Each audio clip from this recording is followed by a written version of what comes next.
Insulate Britain have got a really cool industry team that are really clued up on insulation and retrofit, much more so than myself, but we felt that there was enough expertise in that department that maybe it would be good to send somebody like me just to talk about the reality of our situation and the context that retrofit and insulation sits within the reality of the emergency that we're currently in. It's a little question. Who here believes in telling the truth? Put your hand up if you believe in telling the truth. Cool. The majority of you. Honesty is the best policy, as they say. So my job here today is to maybe disrupt this a little bit in terms of the reality and the truth that I'm going to say. I apologise for that. Some of the content of what I'm about to say is really heartbreaking. And if we emotionally connect to the reality of this situation, we should be in grief and we should be angry. So I am going to disrupt it a little bit, but don't worry, I haven't got any glue on me. I was watched an interview the other day on, well, it's this morning actually, I saw it on Twitter, and it was somebody from the Green Alliance UK. Don't know, is there anybody from Green Alliance UK here? Well, their response to the Tory leadership race and the absence of any discussion about net zero was that it was disappointing. And I thought to myself, if your mother or your father or a close loved one died, you wouldn't be disappointed. But this is often some of the language that's used in terms of the climate movement, in terms of the reality. We should be enraged. We should be angry. And we should be in a state of grief around what's going on. So, the reality of our situation is, I'm just going to tell a couple of stories. There's lots of climate talks that use graphs, facts, figures, and I'm going to sort of talk about a few graphs and figures and a couple of scientific reports. But what I'm trying to do is emotionally connect to the reality of the situation and what's been going on. So as I've said before, we all believe in the truth, telling the truth.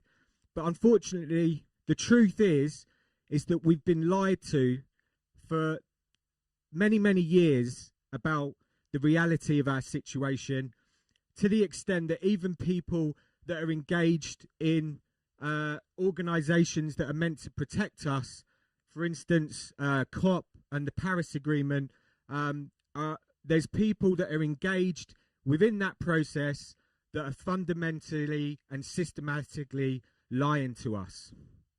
There was an article in The Conversation, which is a website where academics talk about various issues, and there was an article last year where 3 of the scientists who were involved in the 2015 Paris Agreement came out and told a journalist that in 2015 there wasn't a single scientist that believed it was possible to stay below 1.5 degrees Celsius. Not one. But if you remember back to 2015, I remember it was before I got engaged in climate activism. I remember seeing on the news that this was a fundamental breakthrough event for humanity, and that governments around the world had agreed to keep temperatures below 1.5 degrees. And it turns out that that was a complete lie.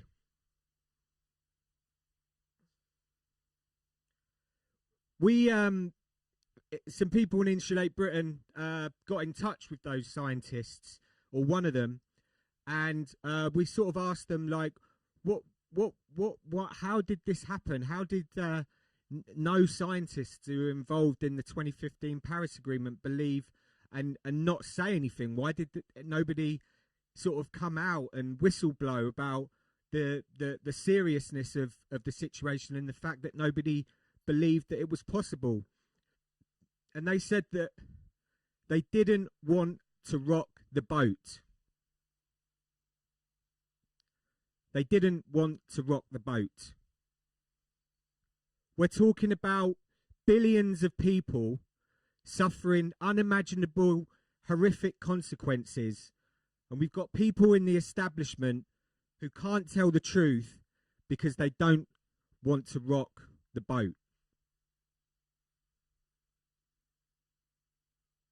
Many of these people that are engaged in COPs and these kinds of establishment organisations are often put under a lot of political pressure.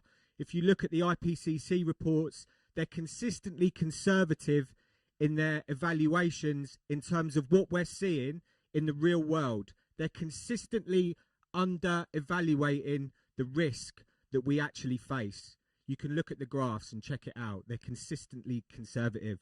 And that's because there's lots of political pressure put upon these people in terms of under-evaluating risk so that we don't rock the boat.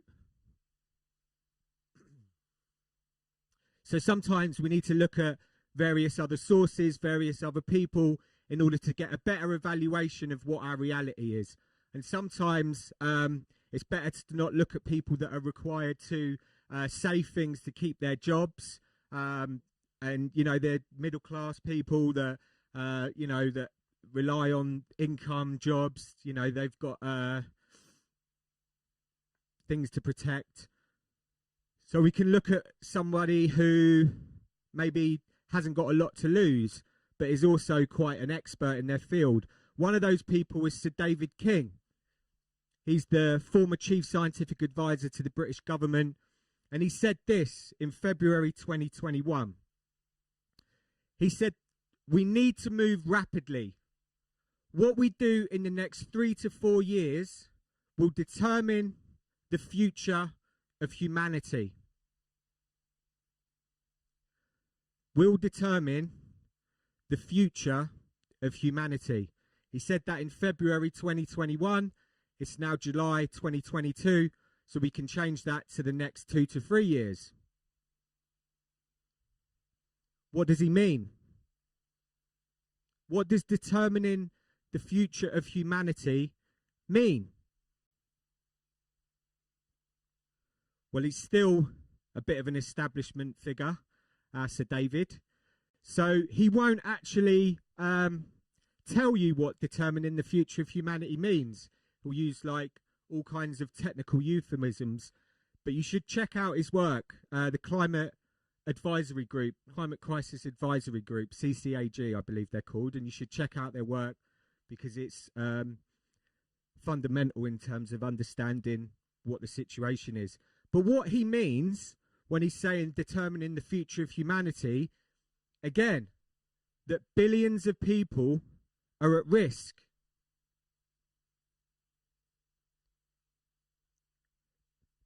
Billions of the poorest people in the poorest parts of the world are at risk. Severe risk.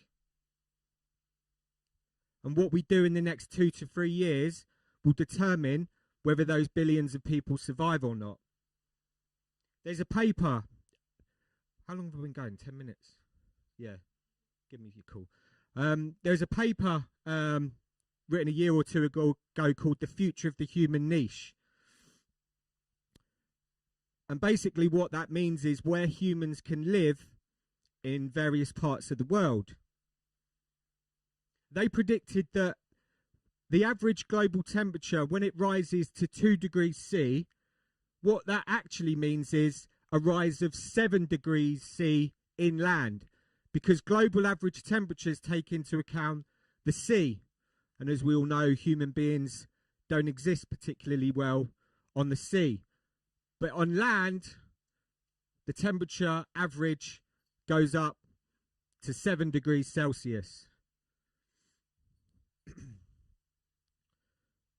What that means is, when temperatures go up to 2 degrees, according to this paper, is that 1 billion people will be displaced and forced to move from where they live.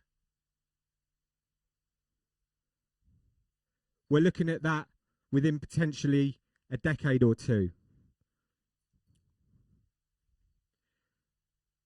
I haven't got time to fully go into that report, but you should go and check it out.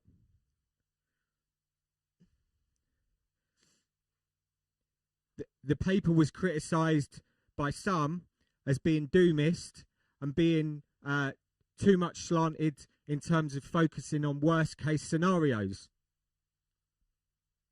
Sir James Bevan, who is the chief executive of the Environment Agency, said to the Association of Insurers last year that we're currently seeing worst case scenarios in terms of extreme weather events here in the UK. So we're seeing worst case scenarios. We're seeing worst case scenarios in British Columbia, where towns are burning down. We're seeing worst case scenarios in India a few months ago, where the human ability to exist in heat was being pushed to the limit. We're seeing non-linearity in terms of the temperature only needs to go up by 0.5 a degree, and it makes the difference between whether 100 people die or 1 million people. This is the kinds of things that we're seeing right now. Scientists are having nervous breakdowns because what they're witnessing is much worse than they're predicting to see. The UK doesn't get to escape when 1 billion people are displaced and on the move. It means a world defined by conflict, war, mass starvation. When we see war at that kind of level, the mistreatment of women goes on. There is unimaginable horror that will take place, and we know what it looks like because we've seen it in the Second World War. The horror that took place, the insanity that took place amongst human beings in that period of our history. And we're about to sleepwalk into a situation where that's about to happen again. Just a little bit on tipping points, that what we're seeing in the Arctic at the moment. Again, it was 40 degrees above average in the Antarctic and 30 degrees above average in the Arctic earlier on this year. We're seeing tipping points that potentially are being breached in the Arctic. The Arctic, a report came out that it was 7 times warmer than average, warming faster, 7 times faster than the rest of the world. And this is how tipping points work. If you've got a ball that's on the side of a cliff and you keep moving it closer and closer to the cliff edge, as long as it's flat, you've got the ability to stop it. But once that ball goes over the cliff and it runs away with itself, there isn't the ability to get that ball back. This is the situation that is occurring in terms of tipping points in the climate system right now.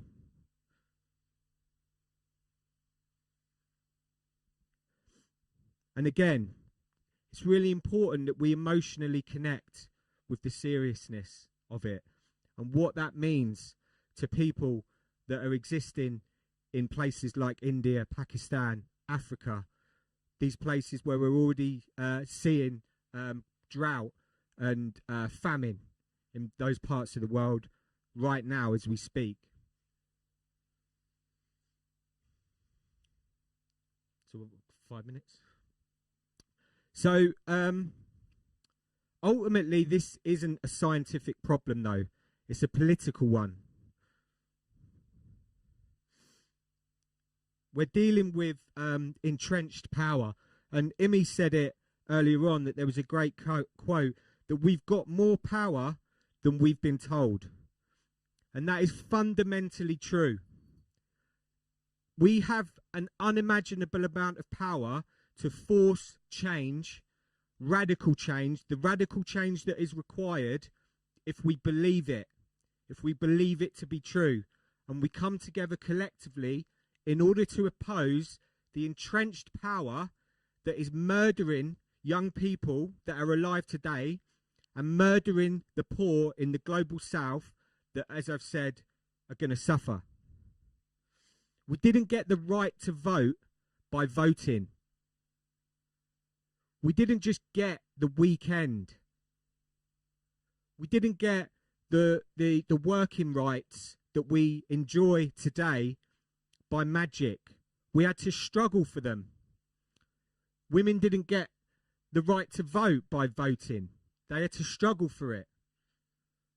And the governments, the Western governments, who are primarily responsible for the majority of carbon emissions and the destruction of the environment, do not have a democratic mandate to destroy the next generation, the next 1,000 generations, or the poor people, the poorer people that exist within the global south. They do not have the democratic mandate to do that.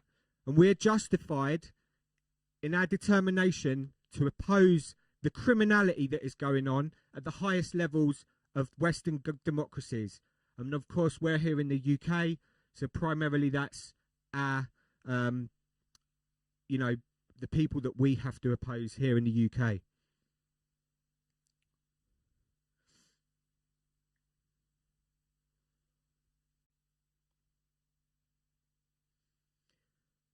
It always seems impossible until it's done.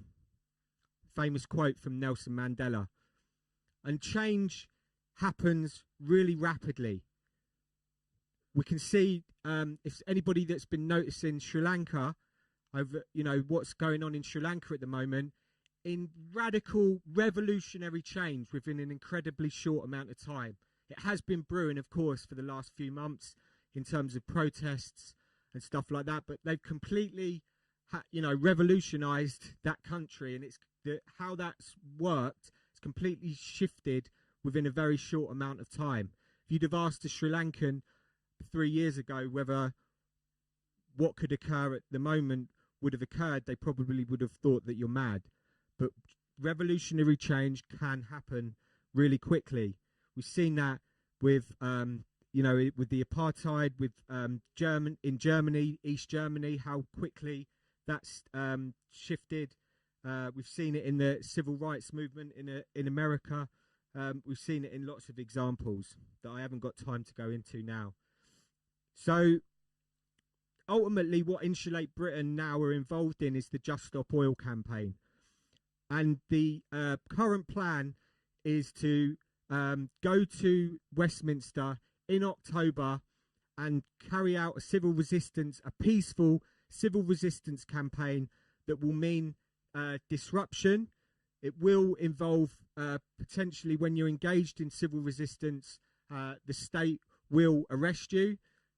But what we're saying is that we're going to sit down in the road day after day, week after week, until the government agree to stop all future fossil fuel licenses. Which, when we look at the context of how awful the reality is, the fact that our government are currently in the process of licensing 40 new oil and gas fields is again one of the biggest acts of criminality that is occurring in the world right now. And we say no. So we're going to organise a campaign to stop it.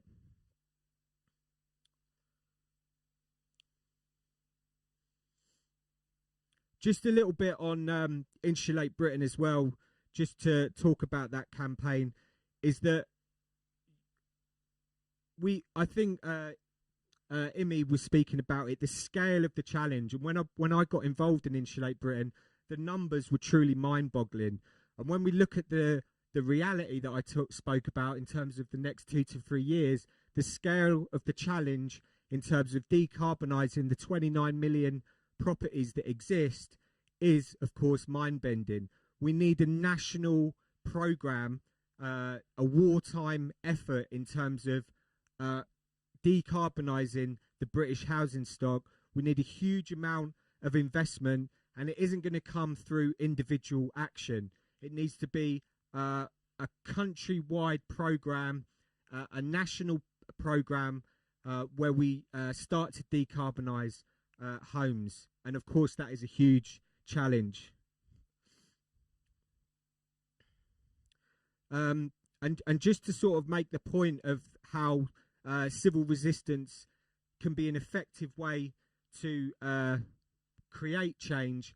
Roger Harrabin is the BBC, or he was the BBC's environment correspondent, and he said that Insulate Britain did more in 3 weeks to highlight insulation as an issue than he'd managed to do in 30 years.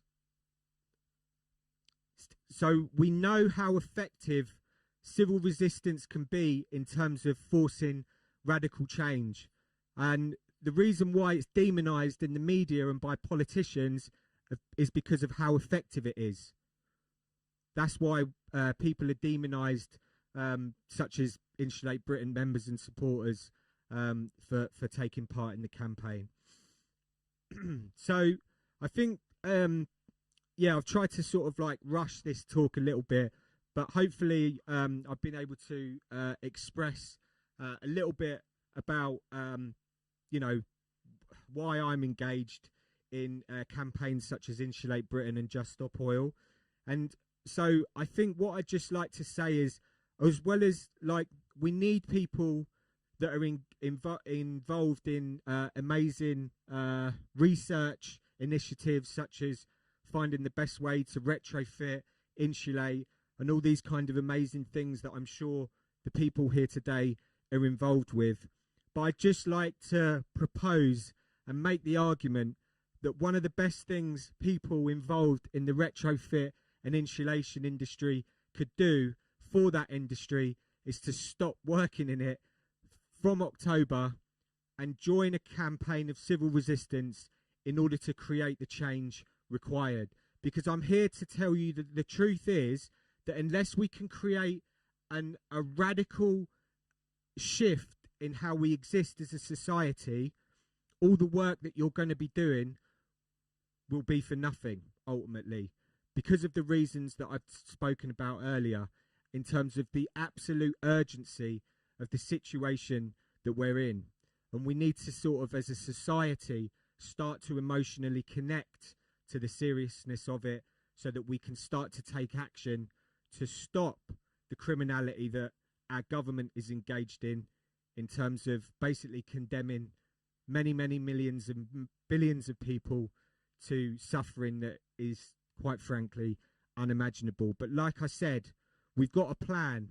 We can do something about it if we believe in ourselves collectively, that we have the power to force the change required in the time that we've got. So thanks for listening.